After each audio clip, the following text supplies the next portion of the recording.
نسل کشی کی جا رہی ہے، اس کے حوالے سے پوری پاکستانی ملت ایک پیج پر ہے اور ایک آواز ہے۔ میں اس پر پوری پاکستانی قوم کو خراج تحسین پیش کرنا چاہتا ہوں، لیکن یہ بات ضرور کہنا چاہوں گا کہ اس وقت جو کچھ فلسطین کے اندر ہو رہا ہے، جو کچھ اہل غزہ اور اب رفح کے اندر، رفح کی اس چھوٹی سی پٹی کے اندر 15 لاکھ مسلمانوں کی جس طرح نسل کشی ہونے جا رہی ہے، اور دوسری طرف 57 اسلامی ممالک، 80 لاکھ فوج،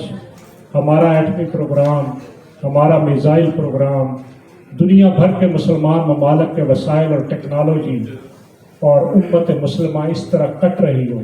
تو میں سمجھتا ہوں کہ یہ جو ہم پڑھتے تھے کہ محمد بن قاسم ایک بیٹی کی آواز پہ آیا، سلطان صلاح الدین ایوبی، تو تاریخ ایک دفعہ پھر مجھے اور آپ کو پکار رہی ہے۔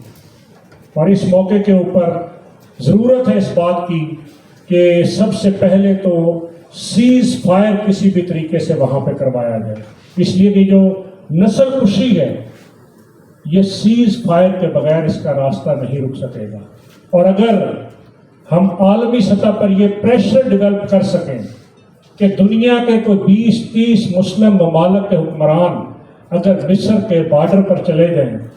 تو میں سمجھتا ہوں کہ اس کے نتیجے کے اندر یہ بے ضمیر بے حس اقوام عالم، ان کا بھی ضمیر کم از کم جھنجھوڑنے کے لیے یا اپنا مقدمہ جرأت کے ساتھ امت مسلمہ پیش کرنے کی پوزیشن میں تو ہوگی۔